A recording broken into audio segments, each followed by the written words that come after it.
Meus irmãos, segundo livro da Bíblia, Êxodo capítulo 2. Segundo livro da Bíblia, Êxodo capítulo 2. Nós vamos ler dos versículos 1 a 10. Êxodo capítulo 2, de 1 a 10. Acompanhe com bastante reverência, com bastante atenção a leitura deste texto da palavra de Deus. Êxodo 2, de 1 a 10, diz assim a palavra do Senhor. Foi-se um homem da casa de Levi e casou-se com uma descendente de Levi. E a mulher concebeu e deu à luz um filho, e vendo que era formoso, escondeu-o por 3 meses. Não podendo, porém, escondê-lo por mais tempo, tomou um cesto de junco, calafetou com betume e piche, e pondo nele o menino, largou-o no carriçal à beira do rio. A irmã do menino ficou de longe para observar o que lhe haveria de suceder. Desceu a filha de Faraó para se banhar no rio, e as suas donzelas passeavam pela beira do rio. Vendo ela o cesto no carriçal, enviou a sua criada e o tomou. Abrindo, viu a criança, e eis que o menino chorava. Teve compaixão dele e disse: Este é menino dos hebreus. Então disse sua irmã, a filha de Faraó: Queres que eu vá chamar uma das hebreias que sirva de ama e te crie a criança? Respondeu-lhe a filha de Faraó: Vai. Saiu, pois, a moça e chamou a mãe do menino. Então lhe disse a filha de Faraó: Leva este menino e cria-mo, pagar-te-ei o teu salário. A mulher tomou o menino e o criou. Sendo o menino já grande, ela o trouxe à filha de Faraó, da qual passou ele a ser filho. Esta lhe chamou Moisés e disse: Porque das águas o tirei. Meus irmãos, o presbítero de Jair, em sua oração agora há pouco, ele agradeceu a Deus, louvou a Deus, e nós agradecemos e louvamos junto com ele, prestando atenção na oração, falando amém no final, dizendo que nós passamos por dificuldades desta semana. Aí passamos mesmo. Eu não preciso nem entrevistar vocês para saber que vocês passaram por dificuldades, assim como eu passei por dificuldades. Talvez não uma dificuldade grandiosa, mas por dificuldades passamos sim. Especialmente, irmãos, por perigos que nós nem percebemos. Nós que dirigimos, ou vocês que pegam metrô, ônibus, de segunda a sexta ou de segunda a sábado, certamente passaram por várias situações difíceis que vocês nem fazem ideia. Este mundo que nós estamos vivendo, este mundo caído desde o pecado de Adão e Eva, é um mundo muito perigoso, é um mundo cruel. Até mesmo dependendo do lugar que você nascer ou do momento que você nascer, você corre mais ou menos risco. Meus irmãos, há muitas coisas da vida que não podemos escolher. Isso é óbvio, né? Mas eu vou dar alguns exemplos para vocês, de coisas na vida que nós não podemos escolher. Primeiro, o dia, a hora, o lugar e as circunstâncias e também a família do nosso nascimento. Por exemplo, nós que estamos aqui, nós estamos porque nós nascemos. Nós nascemos num determinado dia, numa determinada hora, num determinado lugar, numa determinada circunstância e numa determinada família. E você não escolheu nada disso. A verdade é que você nasceu, que nós nascemos nessas condições. Não podemos escolher. Por exemplo, o nascimento de Moisés acontece em meio à opressão egípcia e ao decreto de morte dos meninos. Nós temos aqui na igreja casos de crianças que nasceram na pandemia, ou durante a pandemia. Eu não sei o que se passou pela cabeça no coração da mãe, do pai dessa criança quando estava grávida, o que poderia acontecer, se teria lugar no hospital para poder atender essas crianças ou essa criança. Mas o que eu imagino é que lá atrás, se o pai ou a mãe pudesse mudar essa gravidez, ou para antes ou para depois, certamente teria feito. É claro, irmãos, que depois que a dificuldade passa, é diferente. Eu costumo dizer que contar história é muito fácil. Difícil é viver a história.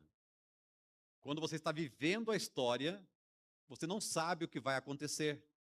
Mas quando você olha para trás, a história já está pronta, já está escrita, basta você contar a história. Mas a verdade, irmãos, é que se nós pudéssemos escolher, várias das condições citadas acima do nosso nascimento, ou pelo menos uma dessas condições, nós mudaríamos. Então eu vou citar novamente a respeito do seu nascimento, do meu nascimento também. O dia, a hora, o lugar, as circunstâncias e a família. Eu, particularmente, não mudaria nada. Eu nasci no dia 6/6/71, às 14 horas e 30 minutos. Nasci no hospital na cidade de São Paulo, na família Cardoso Perrúdia, de Paula Cardoso, com um pai maravilhoso, uma mãe maravilhosa. Tive uma infância pobre, mas muito legal. Muito legal. Eu me emociono quando eu lembro da minha infância, quando eu lembro das brincadeiras, quando eu lembro das dificuldades, quando eu lembro a primeira vez que eu e meu irmão mais novo comemos um ovo frito inteiro. Nós já éramos adolescentes. Nenhuma das dificuldades pelas quais nós passamos na infância fez diferença para pior na nossa vida, pelo contrário. Mas eu sei, irmãos, que diferente de mim, e eu louvo a Deus pela minha vida, gostaria que você louvasse pela sua vida também. Diferente de mim, é possível que muitos que estão me ouvindo agora, se pudesse mudar algum item desses exemplos aqui, mudaria. Mas a verdade é que não dá para mudar. Que não dá para mudar. E Moisés nasceu num momento difícil, numa situação difícil. Assim como algumas crianças aqui da igreja nasceram na pandemia, durante a pandemia. Irmãos, e Moisés nasceu no lugar que tinha que nascer, na família que tinha que nascer, no momento que tinha que nascer e na circunstância que tinha que nascer. Por que eu afirmo isso? E isso é verdade acerca de você e de mim também, de todas as pessoas. Por causa do Criador. Por causa do nosso Deus que não erra. Porque em tudo, especialmente no nosso nascimento, Deus tem um propósito maravilhoso, especialmente na vida daquele que pertence ao seu povo. Meus irmãos, então o nascimento de Moisés acontece em meio à opressão egípcia e ao decreto de morte dos meninos hebreus, como a gente viu há 2 domingos. Ainda assim, Deus usa pessoas comuns, sua mãe, sua irmã, e até mesmo uma que não é tão comum assim, a filha de Faraó, para preservar uma vida que salvaria muitas outras vidas. Já parou para pensar que Deus preservou a vida de Moisés de uma forma maravilhosa, porque Deus usaria este Moisés que foi salvo das águas para salvar muitas outras vidas? Olha que coisa impressionante. Que coisa impressionante. Embora o texto, irmãos, não sei se você percebeu, não mencione diretamente o nome de Deus não aparece nesse texto que a gente acabou de ler. Diretamente, o texto não menciona o nome de Deus. Mas a ação de Deus é percebida nas aparentes coincidências que se alinham para proteger Moisés. Está aí. Moisés está protegido, Moisés está a salvo. O nome de Deus não aparece neste texto. E existem aparências coincidências neste texto. Não coincidências, coisas que parecem coincidências. E Deus usa isso para poder proteger esse menino que cresceria e viraria um homem e seria instrumento de Deus para salvar muitas outras pessoas. Meus queridos, isso nos conduz à seguinte pergunta: como viver no mundo em que vida e morte estão sempre tão próximas? Não dá para negar, irmãos, que no momento nós estamos vivos, no outro podemos não estar. Pessoas que há uns minutos atrás estava viva, agora não está mais. Então, neste mundo caído por causa do pecado, vida e morte estão sempre muito, muito próximas. E a pergunta é: como viver no mundo em que vida e morte estão sempre tão próximas? Diante desse cenário corriqueiro de vida e morte sempre tão próximas, o primeiro passo para viver neste mundo é confiando na providência de Deus. Irmãos, talvez alguns que tenham me ouvido ultimamente tenham percebido que esse é um dos assuntos preferidos meus. E eu não tenho escolhido textos por causa deste assunto. Providencialmente, eu escolho os textos e este assunto está presente. A soberania de Deus, a providência de Deus. O que é a providência de Deus? É o governo de Deus, é o trabalhar de Deus. Deus, ao contrário de que muitos pensam, Deus não criou este mundo e virou as costas e disse: se vira. Não, Deus criou este mundo e Deus continua se envolvendo com este mundo, Deus continua governando, Deus continua trabalhando, dirigindo este mundo para um determinado propósito que Ele já decidiu na eternidade. É isso.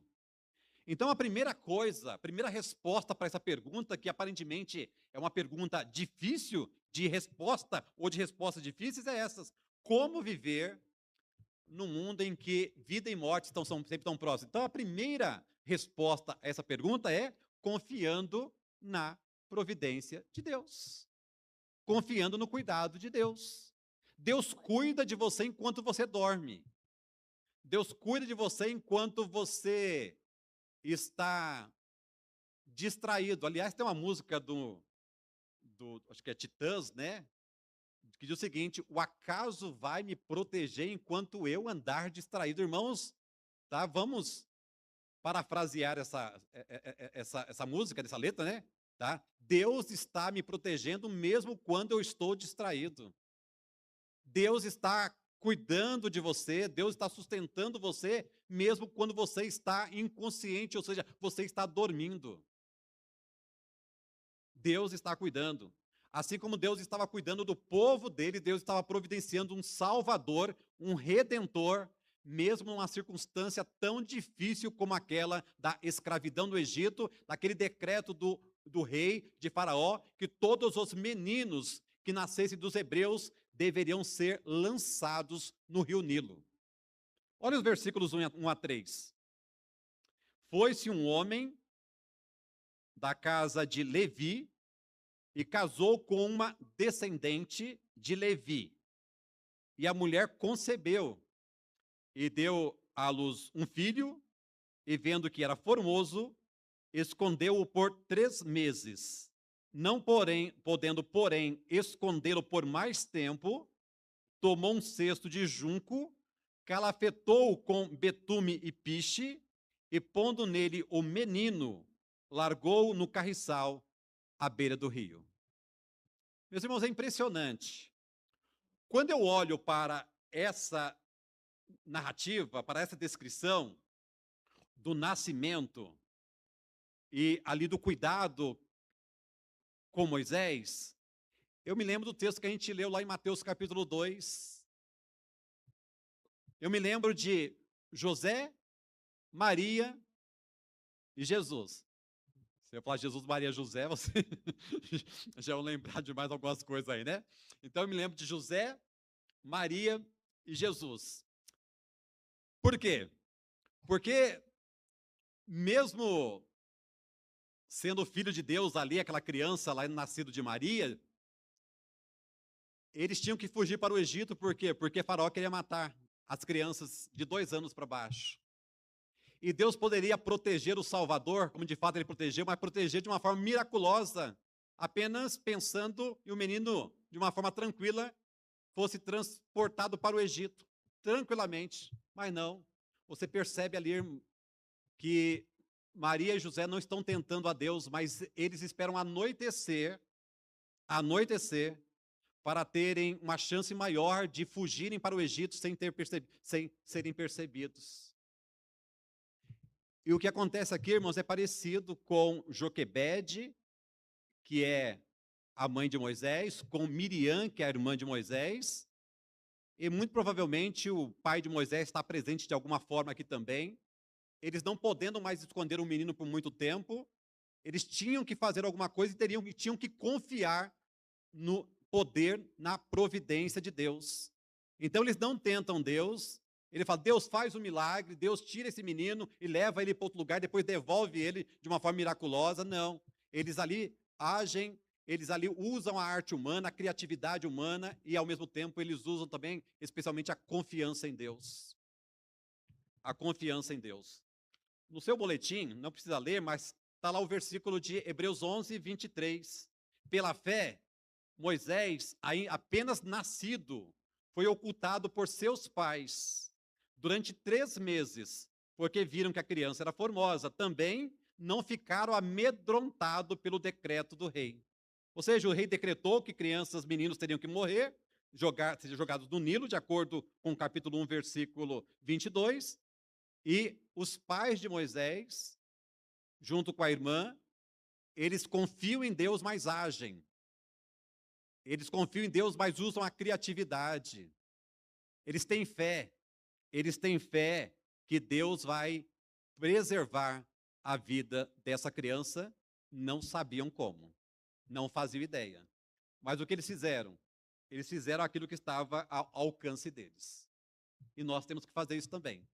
Nós temos que confiar em Deus, mas nós temos que muitas vezes usar a nossa criatividade de fazer aquilo que está ao nosso alcance. Ao nosso alcance. A mãe de Moisés esconde o bebê por 3 meses. Quando não pode mais, prepara um cesto de junco, calafeta com betume e com piche e coloca ele no rio Nilo. Este ato, irmãos, não é sinal de abandono, mas cuidado e entrega. Eles não podiam fazer mais nada, a não ser fazerem isso. Eles preparam tudo, tem o cesto, e para não entrar água nesse cesto e o menino morrer, eles preparam o cesto de uma forma, eles acabam ali calafetando, né, o cesto para que não entrasse água, coloca num carriçal, e eu imagino, irmãos, eles se despedindo da criança. Se despedindo da criança, sem saber até este momento o que iria acontecer. Imagina você, seu filho querido, talvez filho único, ou segundo, ou terceiro, ou quarto, não importa, podia ter 1000 filhos, podia ser um milésimo. Era o filho, certamente você ficaria com o coração apreensivo. A mãe de Moisés confia que Deus pode transformar o rio. O rio Nilo, irmãos, era sinal de morte.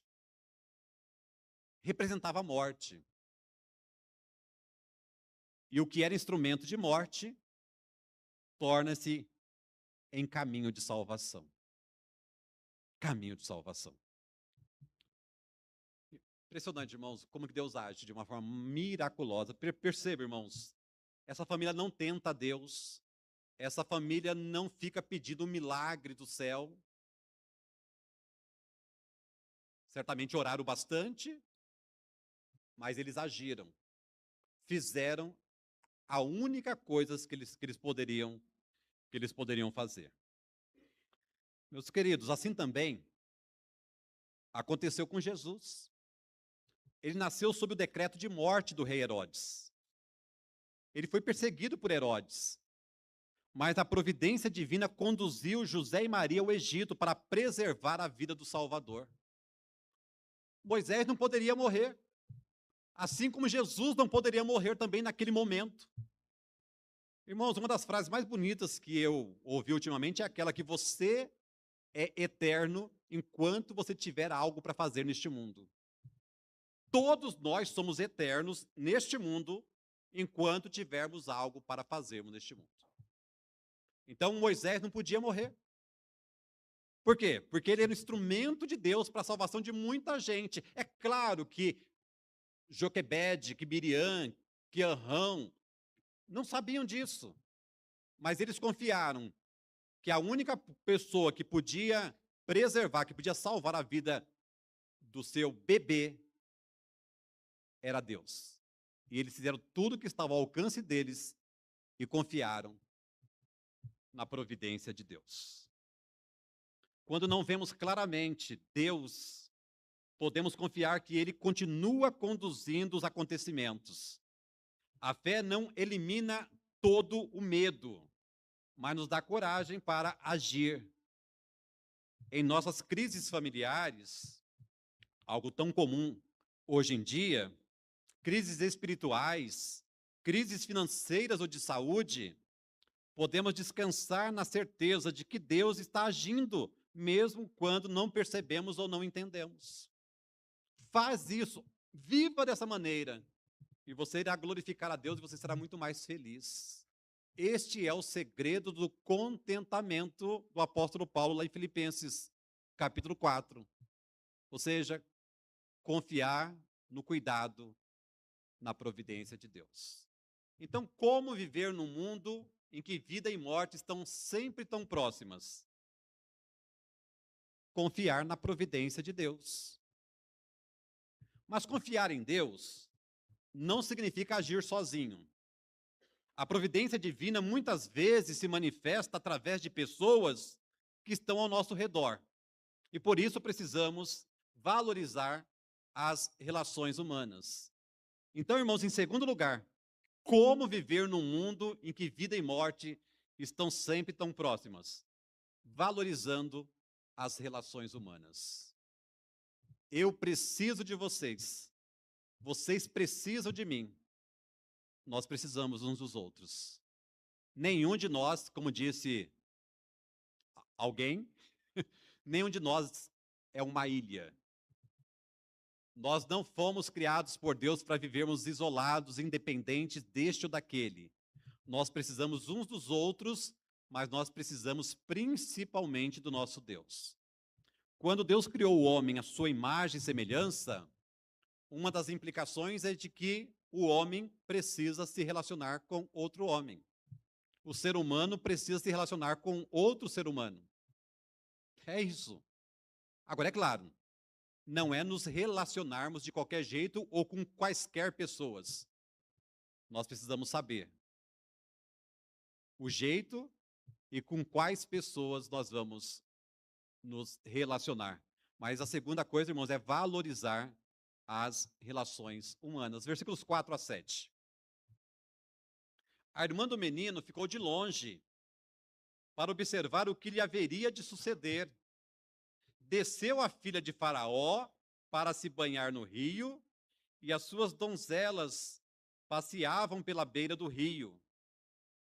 Vendo ela o cesto no carriçal, enviou a sua criada e o tomou. Abrindo, viu a criança, e eis que o menino chorava. Teve compaixão dele e disse: este é menino dos hebreus. Irmãos, aparente coincidência. Irmãos, o texto não conta, não deixa claro se, especialmente Miriam, que tudo indica uma menina muito esperta, irmã mais velha de Moisés, sabia que naquele momento a princesa, a filha de Faraó, se banhava. Não dá para saber. Mas independente disso, irmãos, mesmo se ela se banhasse, qual é a garantia de que a filha do cruel Faraó iria ter compaixão de uma criança hebreia? O que nós percebemos, irmãos, é Deus trabalhando o tempo inteiro. Jesus Cristo certa vez disse que o meu pai trabalha até agora e eu também trabalho. Às vezes as pessoas pensam que Jesus Cristo terminou a sua obra aqui na terra e ele está descansando, está dormindo, está lá curtindo merecidas férias. Não, irmãos. Jesus Cristo continua trabalhando, especialmente o que ele está fazendo neste momento? Intercedendo por nós. Intercedendo por nós. Intercedendo por você e por mim.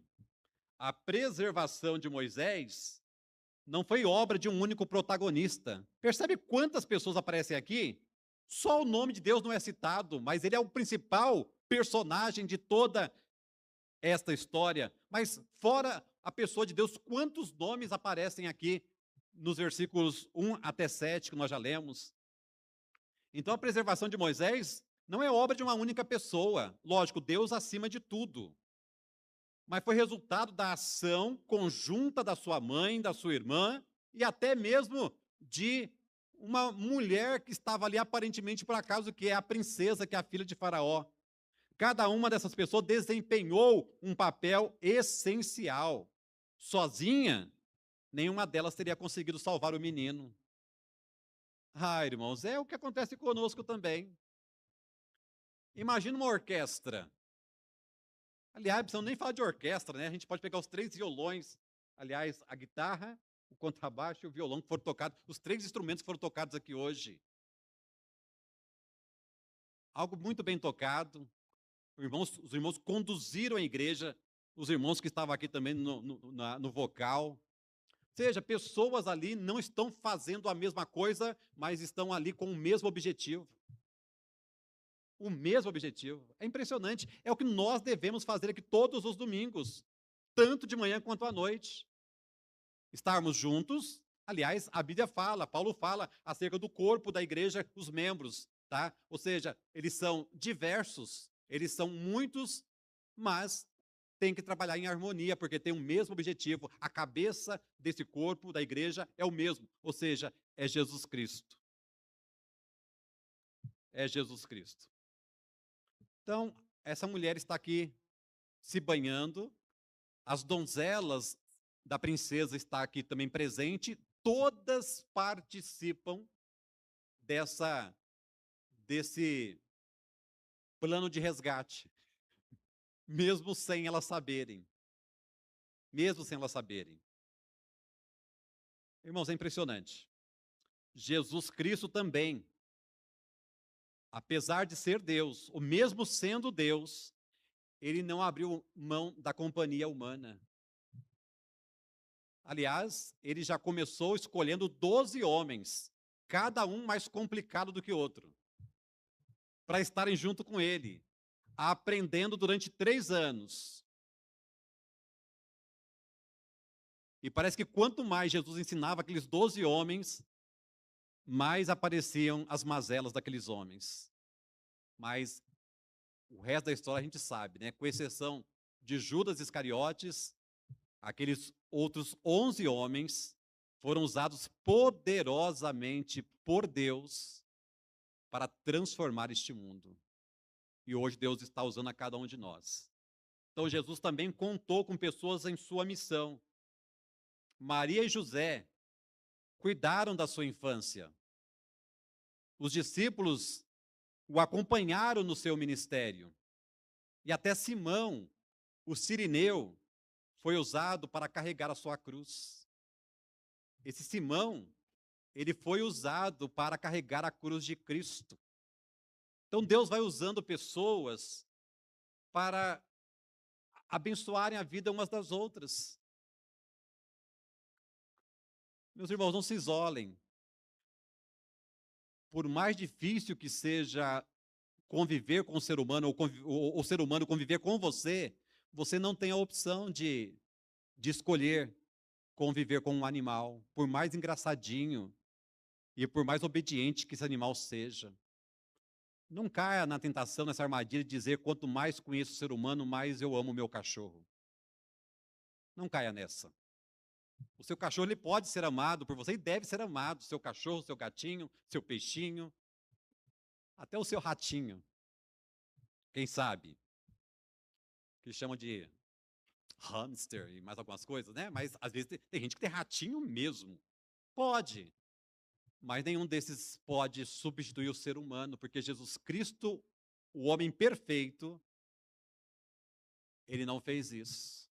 Não fez. Ele é uma pessoa maravilhosa. Então, irmãos, como viver num mundo em que vida e morte estão sempre tão próximas? Em primeiro lugar, confiando na providência de Deus. Segundo lugar, valorizando as relações humanas. Eu preciso de você, você precisa de mim. Nós precisamos uns dos outros e todos nós precisamos de Cristo. Então, muitas vezes, as respostas às nossas orações vêm através de pessoas que estão ao nosso redor. Uma palavra de encorajamento, um gesto de solidariedade ou uma atitude de compaixão podem preservar vidas. A igreja é chamada a ser essa rede de apoio e cuidado, onde cada irmão é instrumento da graça de Deus. Além disso, meus irmãos, do que nós já vimos até agora, Deus não apenas usa aqueles que estão próximos de nós, mas também nos surpreende ao agir por meio do improvável, transformando situações inesperadas em instrumentos de salvação. Situações inesperadas. Terceiro e último lugar, como viver num mundo em que vida e morte estão sempre tão próximas? Esperando que Deus use o improvável. O improvável. E nem sempre Deus vai usar o improvável. Aliás, a maioria das vezes ele vai usar o ordinário, o comum. Mas ele pode, quando ele quer, usar o improvável. Aquilo que você nunca imaginava. Versículos 8 a 10. Respondeu-lhe a filha de Faraó: vai. Saiu, pois, a moça e chamou a mãe do menino. Então lhe disse a filha de Faraó: leva este menino e cria-mo, pagar-te-ei o teu salário. A mulher tomou o menino e o criou. Sendo o menino já grande, ela o trouxe à filha de Faraó, da qual passou ele a ser filho. Esta lhe chamou Moisés e disse: porque das águas o tirei. Nós não falamos muito, irmão, mas essa Miriam era espertinha, viu? É impressionante como que essa Miriam era esperta. Miriam está ali perto, só olhando, só observando uma oportunidade para agir. E no versículo de número 7, ela age. Então disse sua irmã, a filha de Faraó: queres que eu vá chamar uma das hebreias que sirva de ama e te cria criança? E quem que ela já tinha na mente? Imagina você, mulher, você que é mãe ou você que vai ser mãe. Talvez a coisa que você mais queira agora é ficar um bom tempo em casa curtindo o seu filho, mas você sabe que depois de 6 meses você tem que voltar para o trabalho. A não ser que você viva pela fé, confie em Deus e o seu marido que sustente a casa. Agora imagine, você descobre que você vai ganhar um salário para criar o seu próprio filho, que foi justamente o que aconteceu. Ou seja, trabalho de Deus, agir de Deus e esperteza, criatividade da Miriam, dessa menina. Então Joquebede vai criar o próprio filho e vai ganhar um salário para isso. A filha de Faraó, uma estrangeira e filha do opressor, torna-se instrumento de salvação. Ela desafia o decreto do próprio pai e age com compaixão. Ela sabia que o pai havia decretado que os meninos hebreus deveriam morrer, deveriam ser jogados, lançados no rio Nilo. E ela, mesmo sabendo disso, ela desafia o pai. Ou seja, um cesto no rio, uma princesa egípcia e uma criança condenada se tornam instrumentos da providência divina. Irmão, nós precisamos confiar mais em Deus. Nós precisamos, para isso, conhecer mais Deus. Para vivermos menos estressados, menos desesperados, menos desesperançados. E quando a gente vive dessa forma, irmãos, fica mais leve para nós e fica mais leve para quem convive conosco. Às vezes a gente quer viver uma vida leve, mas pessoas que estão próximas de nós não cooperam. E às vezes crentes também vivem uma vida pesada. E muitas vezes é por falta de confiança em Deus. E não confiam em Deus por quê? Porque não conhecem a Deus. E não conhecem a Deus por quê? Porque não estudam a palavra de Deus, não têm prazer na lei do Senhor e não medita nela de dia e de noite. O improvável, meus queridos, também se cumpre na pessoa de Jesus. Não foi só na pessoa de Moisés. Ele nasceu em uma manjedoura. Eu falei para vocês da vida simples que eu tive na minha infância, que muitos aqui tiveram.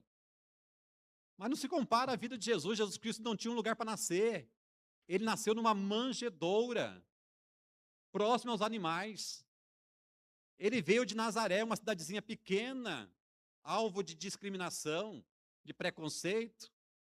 Ele foi rejeitado pelos homens, inclusive pelos seus próprios irmãos e pelo seu próprio povo.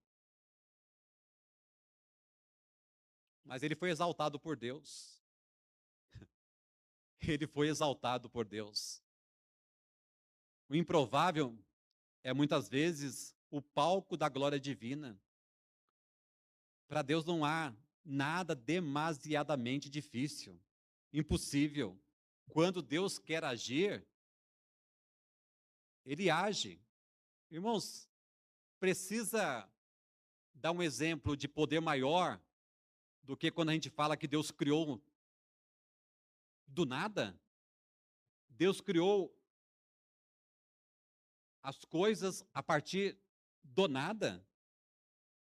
É poder demais. É poder demais. Nós precisamos confiar mais em Deus e glorificar mais o nome do Senhor. Deus pode usar pessoas, lugares e situações inesperadas para gerar vida. Uma porta que se abre onde não esperávamos. Uma pessoa que aparece em nossa vida no momento certo. Ou até mesmo uma dificuldade que acaba nos fortalecendo.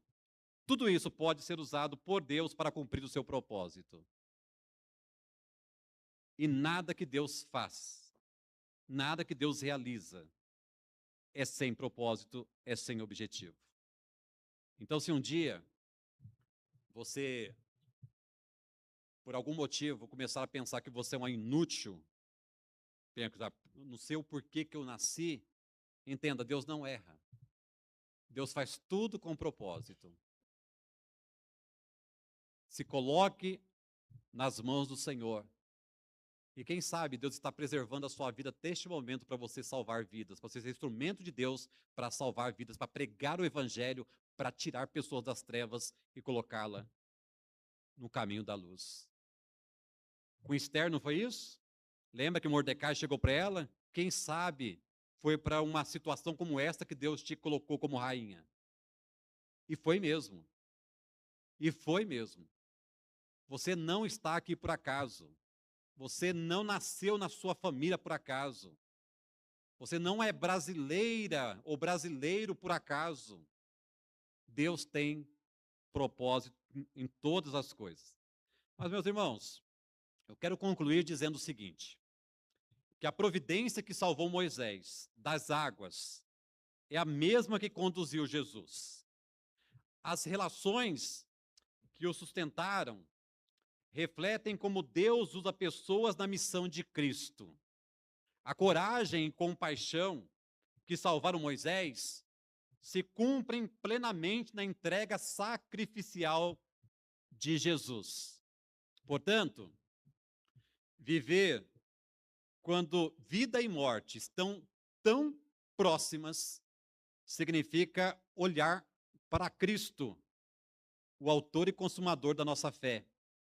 Confiar em sua providência, valorizar os relacionamentos pessoais e agir, irmãos, com coragem e compaixão, sabendo que Jesus já venceu a morte e por isso nós temos a vida eterna garantida.